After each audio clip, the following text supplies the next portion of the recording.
All right, good afternoon, everybody. Welcome to the very first battle simulation video. We are doing a simulation today of a backfire bomber strike with Badgers as well on a U.S. carrier group, or enhanced carrier group with 2 carriers in the North Atlantic in 1988 at the outbreak of a NATO Warsaw Pact conflict. This simulation is intended to explore just the missile attack itself. There won't be any submarine play or surface-to-surface play, and we will not be doing the entire mission from launch until landing. We're going to go right into the action. Okay. Before we get too far into this, I'm going to go ahead and start the simulation now so we can start getting some airplanes into the air. While that's going on, we're going to look at what the two sides have really quickly. Warsaw Pact. Russians have total of 108 backfire bombers in groups of 3 up here. Each of them is carrying 2 AS-4 Kitchen anti-ship missiles.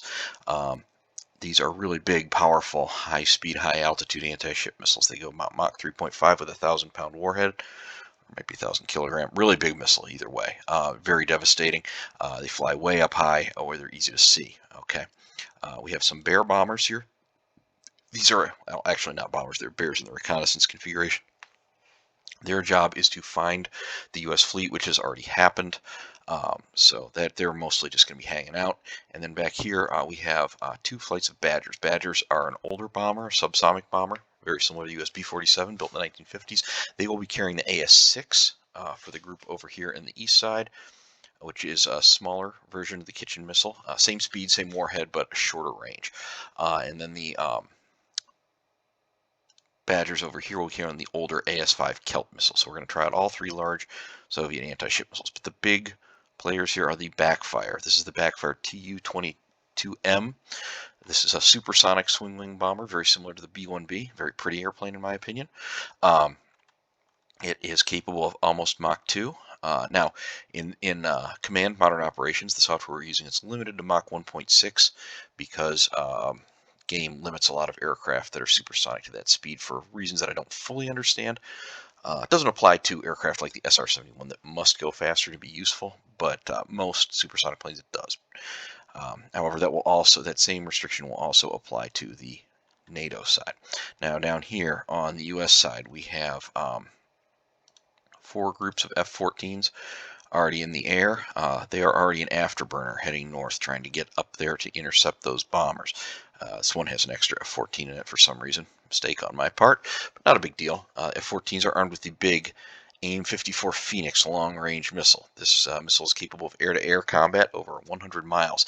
It has semi-active radar homing, so it's guided by the launch aircraft until it gets to terminal distance, then it switches on its own radar. It's a very big warhead. It's very suitable for taking out heavy bombers. We're going to be launching additional F-14s. You're going to be seeing them come into the air here very quickly. Okay. Now we also have 2 A-6 intruders in the air. We'll be launching more later. Why are we launching A-6 intruders? Those are subsonic attack planes for attacking ground targets. Why would we launch them against bombers? Well, they are loaded with fuel. They are in their buddy store configuration, so they'll actually be acting as tankers for the fighters. Fighters are an afterburner. They're trying to get north as fast as they can, so they're going to need those tankers. We're going to have thirsty fighters in a very short period of time. And then we also have, where did he go? Where's my AWACS plane? It's around here somewhere. There it is. Right in front of me. An E-2C Hawkeye. This is a propeller-driven radar aircraft with a big radar dome at the top. Its purpose is to control the air battle. Okay, this guy is not particularly fast, of course, because he's a turboprop airplane. So we're just going to keep him at cruise speed. He's going just under 300 miles an hour, but his long-range radar will help the fighters to do their jobs. The backfire bombers are coming in at afterburner as well. They can maintain afterburner a lot longer, being a bomber, a lot bigger fuel supply.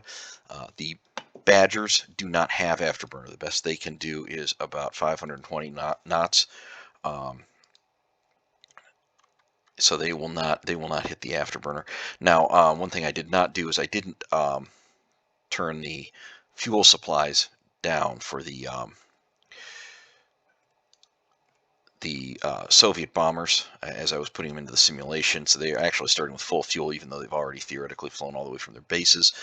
We're not going to worry about that too much. We're not going to get to the point where their fuel supplies would actually matter.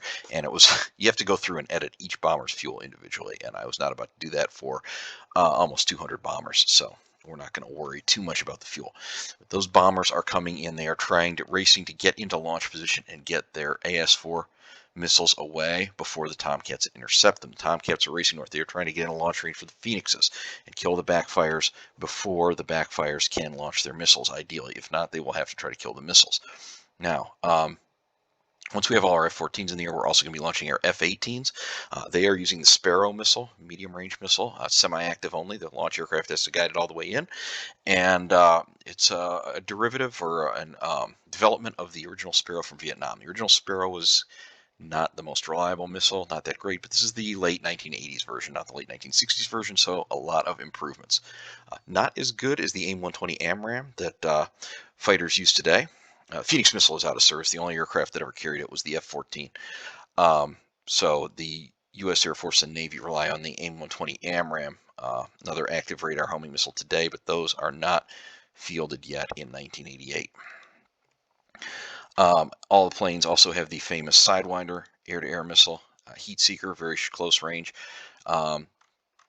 Those are not going to see as much play probably because we're talking about supersonic fights at very high altitude. So these planes will not usually be getting in that close. The goal is to kill people a lot farther away than the 4, 6, maybe 8-mile range that the Sidewinders at that time had. Sidewinder's still in service. It's been upgraded now to the X version.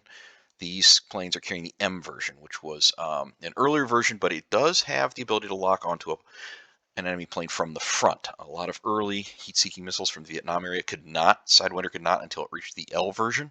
This is the M version, so one step up from the L, just a little bit better. Not as good as what we have today, but a lot better than Vietnam. You'll notice down here I'm clicking on some things. These are more flights of F-14s. I'm giving them a flight path north. This wide cone, this is their air-to-air radar. Fighters have it mounted in the nose, so it comes out in a cone. Unlike the E-2C with its big radar dome, it searches in all directions. These pink lines, these are the lines for range of anti-air weapons. They're overlapping because it groups the weapons in a group together in order to not have the display get too busy. Yellow is surface search. I've turned off all the range fans and that sort of thing for weapons and sensors that don't pertain to today's scenario, such as, for example, sonars, since there are no submarines involved in the fight. The NATO side does have 2 submarines attached to the carrier group, but those submarines are not going to be doing anything. They cannot be attacked by the bombers, and they cannot fight the bombers. So they're just going to be underwater looking for the enemy submarines that we have not yet added to this scenario. Okay, so now we're going to start getting our F-18s queued up to launch here. We're launching them in pairs. That way they can get into the air and don't spend a whole lot of time forming up a large group of fighters. Remember, the carriers can launch up to 4 aircraft more or less simultaneously. It's not perfectly simultaneous in real life because the wings and the catapults will overlap a little bit, but for game purposes, it's pretty close. Okay, so we're getting all our F-18s queued up. You'll notice here on the Saratoga, I'm going to go into what ships the U.S. Navy has here in a second. Some of these F-14s are ready, and they won't be ready for 2 hours. This simulates F-14s that were on combat air patrol earlier in the day, and which are still being prepped to be flight ready again with more missiles and such, but they will not be ready in time for this scenario. Okay, now we're getting our F-18s here up off of the Saratoga as well. So we have, if you look up in the upper left, you'll see the list of ships in this formation. There's carrier USS Teddy Roosevelt, newly commissioned. It was actually commissioned just about, I think, 5 to 6 weeks later in 1988. But I included it on the justification that if there were really war tensions, that they might rush to get it into commission a little bit quicker, get it out on the water, and that is what has happened. It worked 18-hour days or something, and America's newest nuclear-powered carriers ready to go. We also have CV-60 Saratoga. This is a much older carrier, second one of the Forrestal class, second super carrier ever built. This is a conventionally powered carrier. However, it can carry essentially as many aircraft and the same types of aircraft as Teddy Roosevelt. Remember, at this time, America only had, counting Teddy Roosevelt, 5 nuclear-powered carriers. Did not have an all-nuclear supercarrier force yet in 1988. And we can see our F-14s are racing northward. Okay, and now they have started to detect the bombers up here. Now, the bombers are in yellow because we're looking at this from the U.S. perspective, not from the God's eye view perspective. So they are yellow because that means they are still technically unknown. We know who they are, but according to the computer, they're unknown. The red with the upward top of the diamond, that's an enemy contact. Circles in blue are friendly. These are the standard Combat Information Center symbology. This is what you would see in a real Navy ship, not stylized icons that actually look like little ships or airplanes. If it's the top half, like the top half of the circle, that's an aircraft. Bottom half of the circle, like these guys over here, that's a submarine undersea, and then full circles are surface contacts.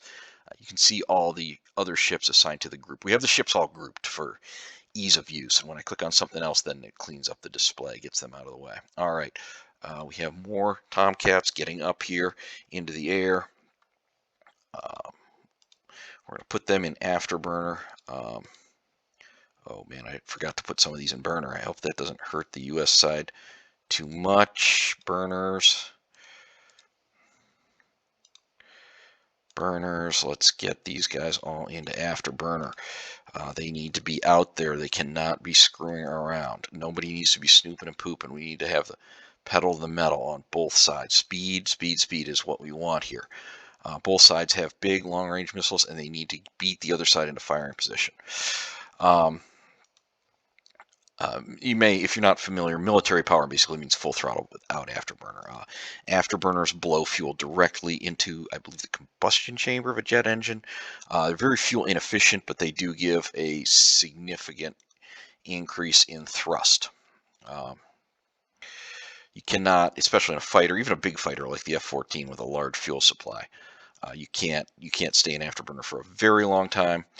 But it's necessary in many cases to get that extra bit of thrust. Now we can see over here also some of the F-18s are up now. Okay. Now the U.S. Let's go back now that we've got some of our airplane. Well, I'm still playing catch-up ball here with the airplanes. Okay, 862. Yep, another flight ready to go. Okay, yeah, we're getting F-18s up now. Okay. F-18s, these are the early model F-18s, not the Super Hornet. This is a smaller, it's actually physically smaller by about 20% airplane, more similar size to an F-16. These are the A model Hornets, not the Super Hornets that we see today, or even the C model standard Hornets. Okay, so we now have Vampire, incoming missiles. So the friendly ships have detected a missile launch. The Soviets have launched their first anti-ship missiles are coming out. Now notice the F-14s have also fired an AIM-54 Phoenix. Phoenixes are out already. This missile is targeting this bear bomber over here, recon bomber. It's trying to take away the enemy's eyes. Probably a little late for that already, but we're leaving the fighter pilots up to their judgment in that regard. We don't micromanage them too much. Okay, Vampire. More vampires coming in.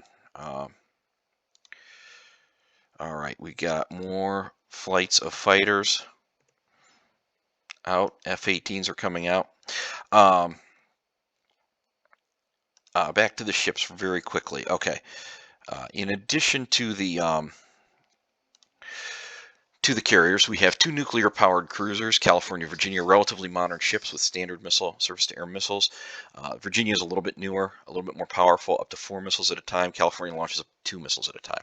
The most important air defense ship here is the CG-49 Vincennes. Yes, that is the one that shot down the Iranian airliner. No, we're not going to worry about that too much right now. That is an early Ticonderoga. It does have the Aegis system. It does have the Aegis battle management system. It can controlled missiles from the other ship, so it is very key. That was a new capability. However, this is not a VLS Ticonderoga class. It does not have the ability to launch its surface-to-air missiles vertically out of silos. It has to use arm launchers, which are mechanical, slower rate of fire, fewer missiles, and they are more vulnerable to mechanical breakdowns. But either way, A very, very good air defense ship for 1988. At this time, I believe there were only 5 total in commission. Only 1 had VLS. Now we have 2 Ley class cruisers, 1 Belknap up here, and then the game breaks them out by subtypes a little more. 1 more Belknap down here. These are 1960s era air defense cruisers. However, they've been upgraded to fire standard missiles. They are not firing the old Tartar, Talos, Terrier series of surface-to-air missiles from the 60s. They are upgraded with SM-1s and SM-2 standards. Okay, we also have 2 submarines, which I mentioned already, not too important. 2 Knox-class frigates. These are anti-submarine frigates, not really very good at air defense. Okay, we now have a large number of Phoenixes out. The Phoenixes looks like the Phoenixes are targeting these enemy missiles that are coming in. 4 Spruance-class destroyers. These are large, powerful anti-submarine destroyers. Very, very, very capable against enemy submarines, but unfortunately there are none in this scenario for them to fight. So they will mostly be just defending themselves, trying to stay alive, and hopefully decoying some missiles away. We have 1, 2, 3, 4 different older destroyers. The Farragut and Charles F. Adams variants and subclasses of those are also 1950s, 60s destroyers upgraded to carry SM-2. They will be mostly throwing missiles into the basket for Aegis. They are there to throw it. They are air defense ships. They are part of the thing, but they are not as capable. However, they can shoot additional missiles out there. We have 1 more really good air defense ship here, the Kidd. Only 4 of these destroyers existed. These are very similar to the Virginia class in capability. Modern destroyers. They originally could be built for the Iranians. However, they were not sent to them due to the revolution. The U.S. Navy got them on bargain basement prices. So we have 1 of those here. And then we have 2 Oliver Hazard Perry class. These are kind of a general purpose frigate. They're really more of a convoy escort, but since the beginning of the war, they might have just scrambled to get into the mix with the carrier group as we're trying to get organized and get things underway as the fight is kicking off. So there are 2 of them here. These are capable of air defense and anti-submarine operations, relatively modern. However, they can only launch a single missile at a time, just 1 single arm launcher per frigate. Okay, and they have very, very limited air defense channels. So being paired with an Aegis ship is a huge benefit to them, because otherwise, although they carry about over 30 surface-to-air missiles, they do not have the ability to engage more than 1 or maybe 2 targets at the same time. For some reason, they were built with very limited air engagement channels in their electronics, which is not a problem for Aegis. I'm not going to spend too much time going into why that is, but they really had a serious problem of whether or not they could engage enough targets. Okay, we got to get the rest of our aircraft going here. These guys need to be an afterburner. Oh man, we're having a lot of kitchens getting fired. This may not go well for the Americans. This simulation, I've run it in rehearsal several times. It's gone differently at different times.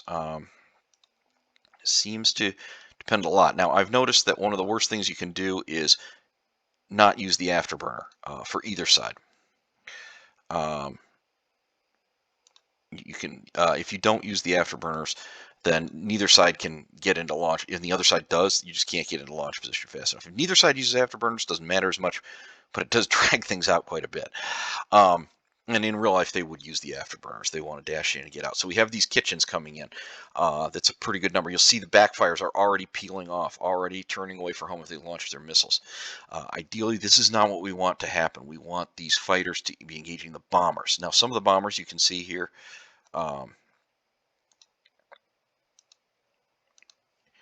believe, yes, these guys are dropping in altitude. These guys have been engaged. They are diving to evade incoming missiles. The bombers normally fly at about 36,000 feet, but when they are engaged by enemy fighters, they go down to low-level flight to try to use the sea to hide themselves, to hide their radar return, and they fly to evade. Now, they're big plane. It's hard to evade, but they have a lot of thrust. Badgers, much slower. They will have a much harder time with that sort of thing. Okay, first kitchen is coming in here. Let's have a look at where we are so far in terms of progress, losses and expenditures. Okay, NATO has fired 43 Phoenixes, 14 Sparrows. The Russians have first lost. They have lost 1 Bear bomber, and they have launched 26 kitchens. Okay, that is a little over 10% of their total loadout. Now, we don't need to kill all the backfires to stop them from firing. We need to make them dive. If they get down low, they can't see the ships, and the kitchen loses some of its range because it doesn't have the altitude and speed advantage of it does of a high altitude launch. So that can effectively stop them from launching. If the bomber is damaged, it may turn from home without launching. It may jettison its missiles. The AI doesn't do a great job of that. Okay, we have our, okay.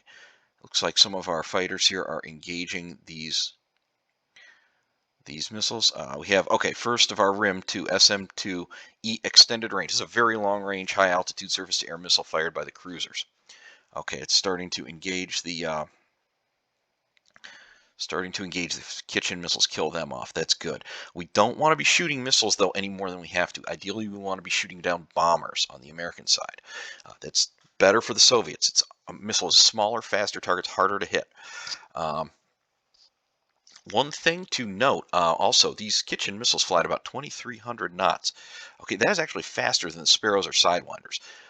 However, there's a little bit of, I guess, variance in the AI, and it doesn't seem to know that, so it will try sometimes to engage kitchens in a tail chase with Sparrow missiles, which they can't catch up because they only fly at about 2,100 knots. Phoenix can catch it. Phoenix flies a little bit faster, but it's only about a 75 knot advantage, so you need to be pretty close in order to make that happen.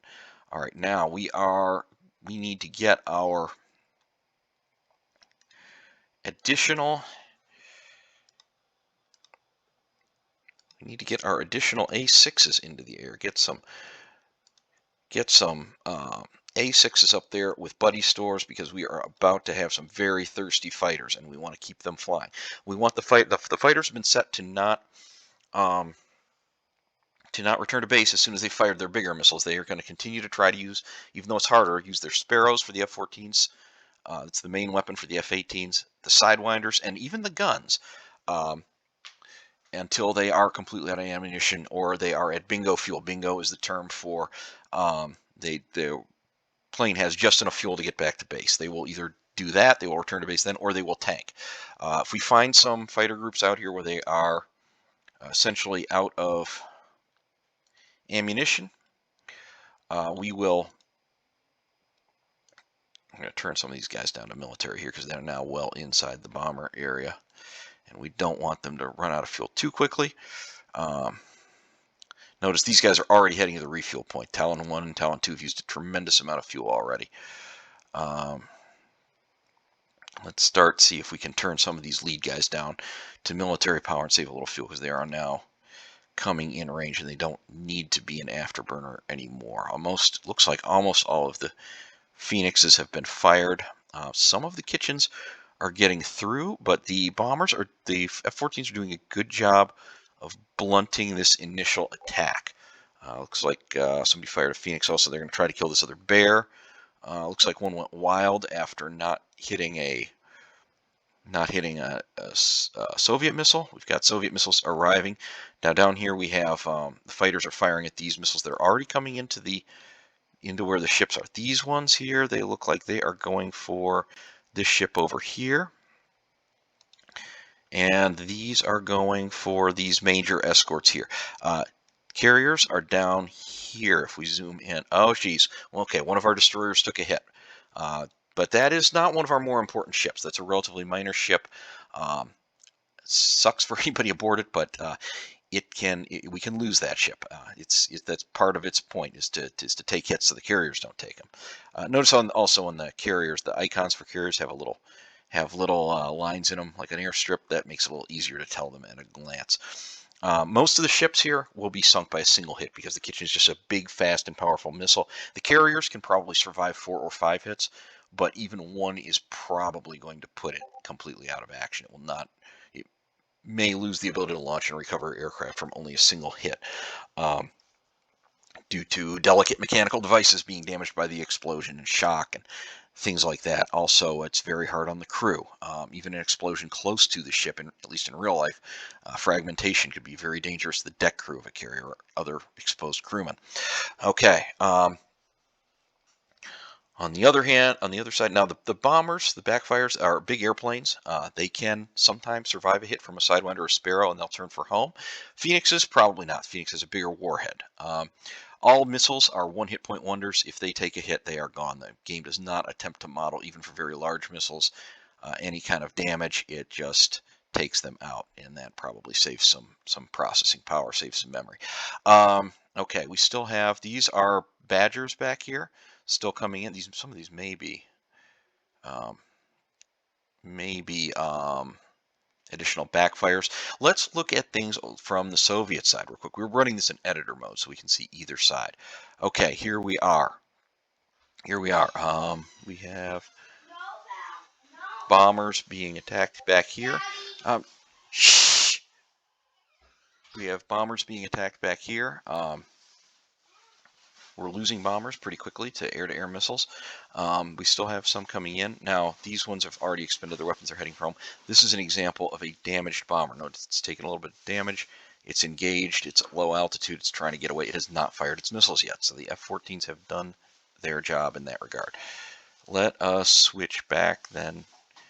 Close and resume editor. Let us switch back to NATO. Okay. All right, more. Okay, this happened actually in some of the rehearsals. California, one of our nuclear cruisers took a hit. That's a more serious loss. That's a nuclear-powered cruiser. Not too much of an issue for. Not too much of an issue because it's not actually. There's still a lot of ships left, and it's not the most powerful air defense ship, but it's one of the more major pieces. So that's not great, but all of our carriers are still intact. We still have the vast majority of the escorts. And the bombers don't have any air-to-air capability, so we aren't losing any fighters either. The fighters are pretty much free to shoot at the bombers unimpeded. All right, where are we at here? Okay, we have a few missiles coming in. These bombers over here are at low altitude now. They've been forced down to low altitude by the fighters. They cannot easily engage the ships at that altitude. We still have fighters heading north. Okay, we have our tankers up now. Let's get our tankers north. We have thirsty fighters who are going to need gas.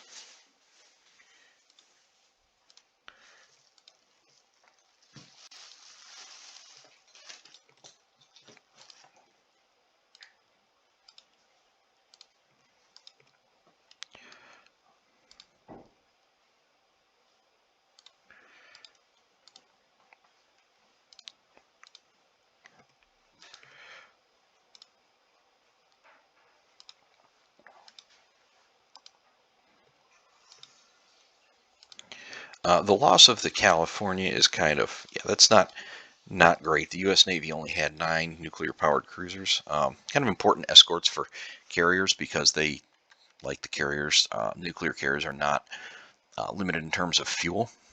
But the California was, in my opinion, at least a little bit underarmed. It only had 2 single-arm launchers. So it can only put 2 missiles at a time into the air.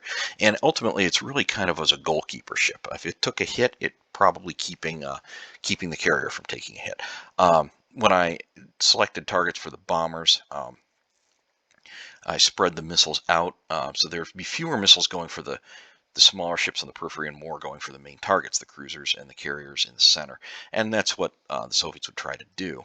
Now the missiles will look for targets themselves, so I don't know that they will necessarily do exactly what I ordered the launch aircraft to do, because the missile's a robot once it's fired and it'll kind of do its own thing. But it would be logical to go for the targets in the center of the group first. That's probably where the carrier would be, even if you can't actually identify which ship is which. Okay, we have, yeah, see now we have the fighters are trying to thin out the missiles before they get to where the escorts are going to have to use surface-to-air missiles to engage them. There's some extended range surface-to-air missiles coming up. Here's some. We've lost another destroyer. Not good. Okay. But that also, again, that's another low capability ship. This kind of thing would have been expected in during the Cold War. If you got engaged, you were going to lose some ships. The Russian doctrine was actually probably to use approximately 100 of these bombers to kill one U.S. carrier group. Um, Now, my understanding was in that scenario that each one would be loaded with 3 anti-ship missiles, but this game doesn't have a loadout for more than 2. You can load 1 or 2. The 1 gives you a little longer range on the bombers. That is why the Badgers are here. They are here to fill in that number of missiles and get up to the 300 neighborhood in terms of total missiles available for the Russians to fire.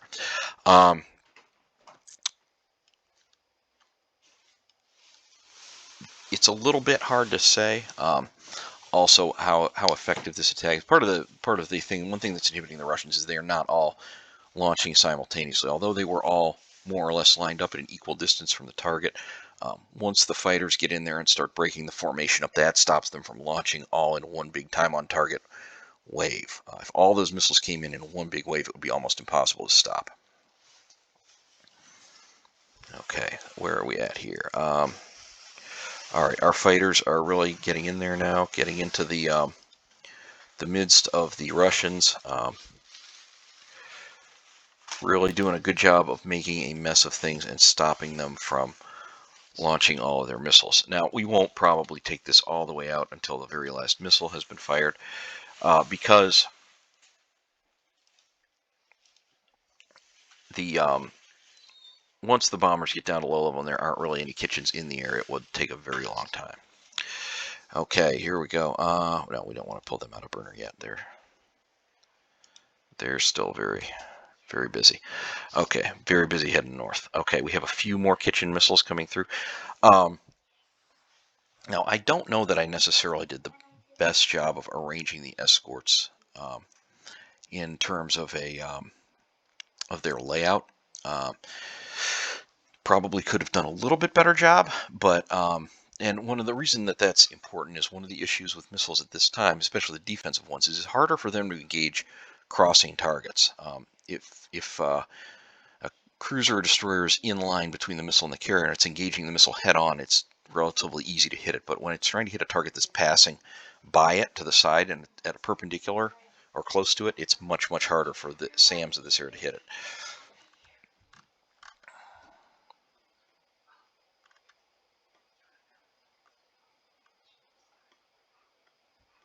All right, have some Sparrows coming out here from the F-18s. They're trying to shoot down, thin out these kitchen missiles as much as they can.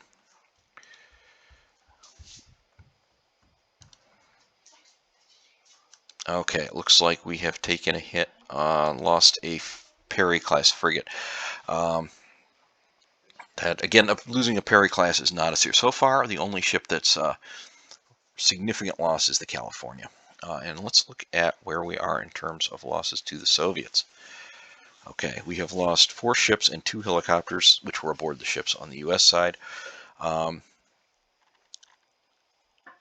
the Warsaw Pact side, they have lost 30 bombers now and 2 recon bombers. Now, 30 bombers is actually about 20% of the Soviet naval aviation's total backfire strength. They only started the war with 150. Now they have more backfires in the Air Force, probably elsewhere in the Navy, but only less than 500 backfires were ever built. This is a big, sophisticated platform. Although the Russians like to build lots and lots of their simple stuff, big, expensive airplanes with sophisticated electronics just can't be manufactured in the huge numbers that things like tanks can.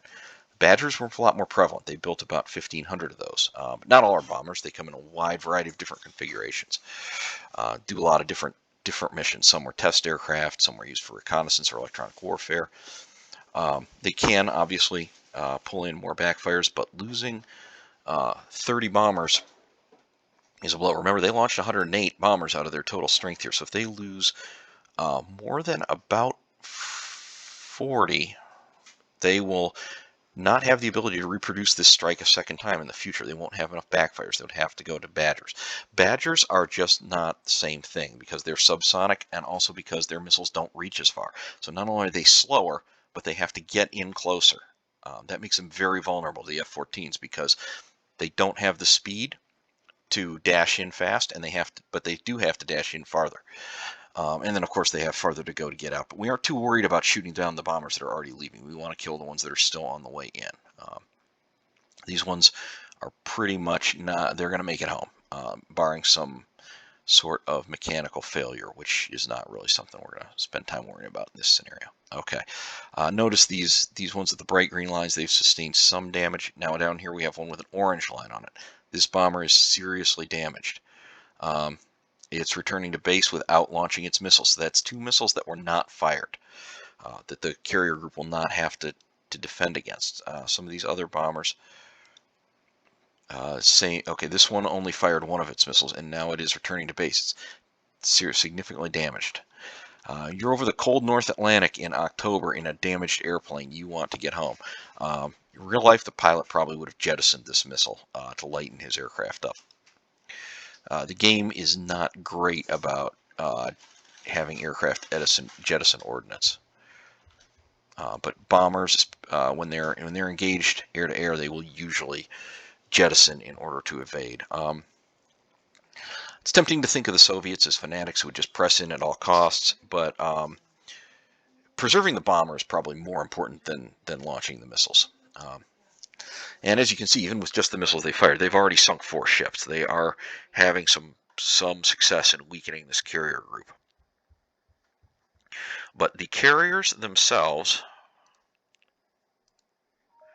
are undamaged, and the vast majority of the group's strength is still there. Most of the major air defense ships are still there just fine. The all-important Ticonderoga is still there.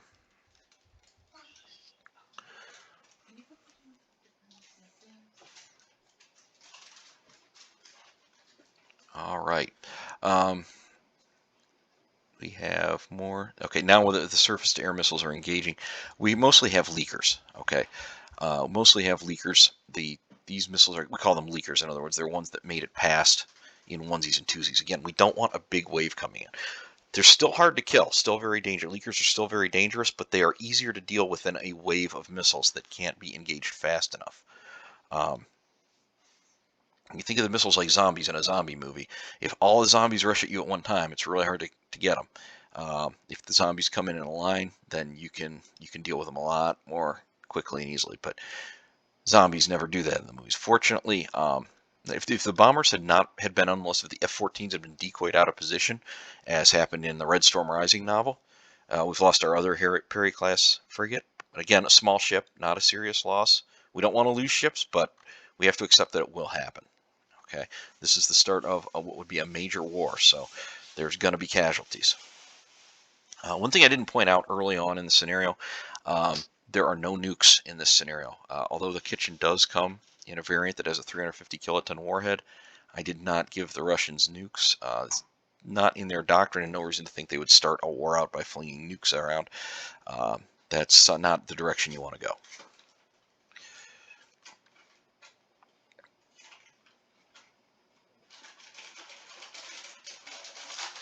Okay, and let's check our casualties again. All right, we've now killed 41 backfires and 3 Badgers, and 2 Bears are dead. Now, this is really going. That's 41. We don't know how many of those bombers still had missiles aboard when they died. But also some of the bombers that are alive were forced off without launching their missiles, and some are trying to come in here at low altitude and sneak past so they can still launch. So we're going to send, if we can, some of our fighters over here to engage these bombers that are still on the loose.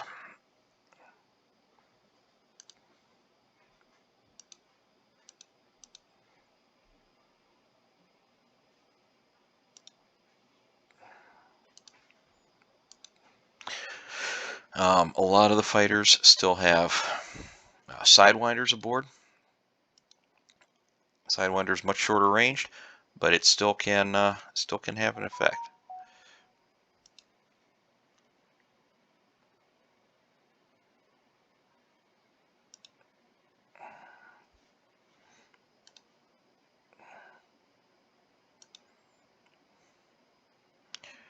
Okay, we've lost a Ley class cruiser. That's a little more significant loss.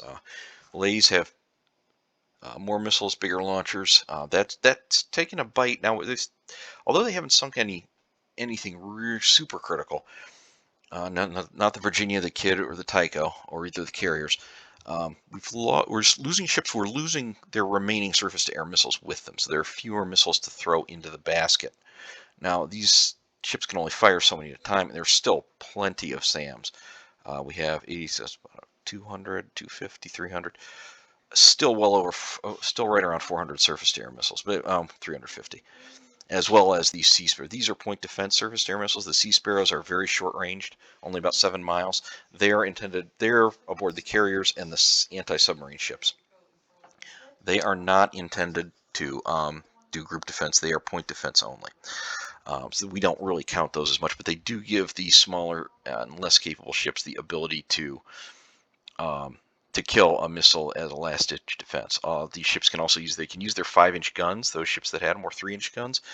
For self-defense, actually, there's some Sea Sparrows right there going out. They're going to try to tag this, and then looks like the Phalanx got it. This ship, the Phalanx CWIS, the close-in weapon system, looks like R2-D2. You won't see that on the screen, but when a missile suddenly disappears right, it's about to hit a ship, and the ship doesn't disappear, that's probably a Phalanx kill, or it could just be that it was decoyed away by jammers or chafe decoys from the ships, or just missed.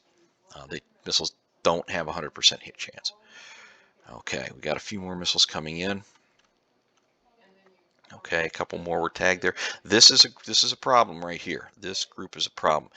We've got a bunch of SAMs coming up to get these. I think these missiles might be going for Saratoga, or they could be going for Virginia. I'm not sure.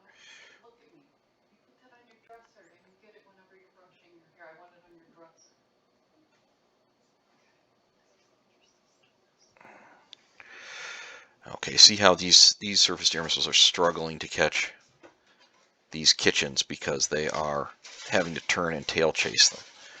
Kitchen's very fast. Once the defensive missile gets into a tail chase, it's going to be hard pressed to. Yeah, that one's going for the carrier. So we're going to see what's happening here.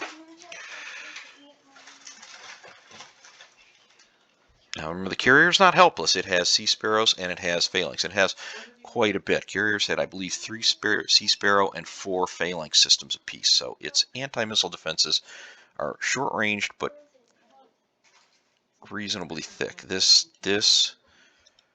missile is not going to catch up to it, I don't believe. Okay, the Sea Sparrows are firing from the carrier.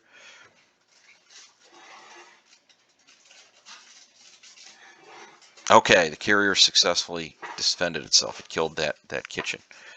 At the moment, we have one more Kitchen active. Let's see what this guy does. What it's going for. It is going for this ship back here. I don't remember which one that was. Oh, no, it was going for the Ticonderoga. Okay, it is dead. All right, we are going to pause here. At this point, as you can see, looks like about half the Soviet bomber force is either heading home. Some are still coming in, but most have been forced down to low altitude. Notice there are no more missiles coming in. There are plenty of Soviet bombers that still have missiles, but they are at low altitude now. They're very vulnerable to fighters who still have lots of sidewinders and a few Sparrows, and of course guns. Bombers, some of them do have, the Badgers especially do have tail guns, but at that low altitude, the attack is now so disorganized that they are going to have a very hard time getting in close to engage. Fighters are refueling at the tankers now, so if they have missiles left, they're going to be able to go back out and engage and kill those bombers. So let's look at our losses on the NATO side. Okay, looks 2 cruisers. One was nuclear powered. That's not great, but the other 4 ships that were lost were relatively older and less capable ships. So this group has definitely been weakened in terms of its ability to protect the carriers, but the Navy at that time had about 600 ships, so that can be made up. And they'd also, in 1988, they could link up with the Royal Navy, Norwegians. They're going to probably continue their mission. All of the 4 big Spruance destroyers are still there too. So the and both of the Knox class frigates. So the anti-submarine capability has not been degraded much. The Russians will have a hard time following up with a submarine attack because they didn't kill any of the big anti-submarine ships. In the iterations I've run, this first time that all the anti-submarine ships have survived. Well, except for these Perrys, but even though they're not as important as the Spruances. The Russians have lost 5 Badgers. That's not serious. Most of the Badgers have survived, but they're going to have to get out of there. They're easy pickings even for guns from the F-14s and F-18s because they're slow. They can't exceed Mach 1, and they're not very maneuverable. It has lost 2 Bear recon bombers. That's a little more of a blow. There weren't a whole lot of these, and they are critical for being able to locate the battle group and attack it. Remember, the Russians have to locate the ships. They can't just fly out there and attack. The ocean's a big place, and when they're not under attack, the carrier group will be under MCON. They won't have their radars operating. They'll be trying to hide. They'll rely on satellites. If they do have one operating, it'll be on one of those E-2 Hawkeye planes, and it'll be a couple hundred miles away, probably from the battle group, in order to disguise its location, at least to some degree. More serious loss, 46 backfire Bs. So this probably means that the Russian Northern Fleet no longer has enough backfires to quite reproduce this strike, although it could get pretty close, and of course it could send out Badgers as well. But this means almost a third of their starting backfire force is already dead. This is almost 10% of all the backfire bombers that are built already dead on basically the first day of the war. So overall, this is almost a draw between the two sides. The NATO carrier group has lost some meaningful ships.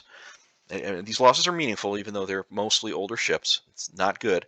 But it did not lose its core capabilities. It did not lose its most important air defense ships. It did not take any damage to its carriers. The Russians are going to get most of their bombers are going to return home. They're going to get away to fight again, but they've lost enough to have an impact on the future progress of the war. Notice also the Russians fired only 51 of their Kitchen missiles. They didn't fire any of the Celts or Kingfish missiles from the Badgers. They just didn't get close enough. So that's only about a quarter of their missiles were fired, and the rest are either jettisoned, stuck aboard bombers that are now trapped at low altitude and trying to find a way to get in, or they are on bombers that were destroyed or are now on the way home with damage. So that is kind of how things ended up in the end. We're not going to continue this. It will take, if we run this out all the way, it would take about another hour, and there won't be a whole lot more exciting action because the bombers now, from experience, tells me they'll be blundering around trying to find a way to attack their targets, and every time they pop up, something will shoot them down. So we're not gonna drag it out with that, and I don't think anyone's interested in watching these bombers fly all the way back over here to the Kola Peninsula. So thank you for watching. Right before I end, shout out to my friend John Law 98. Check out his YouTube channel for great content on Black Desert Online, Elder Scrolls Online, and other games. And my friend Avron Doodles, she streams on Twitch and also does artwork on Twitter and Instagram. Thank you very much for watching, and good afternoon.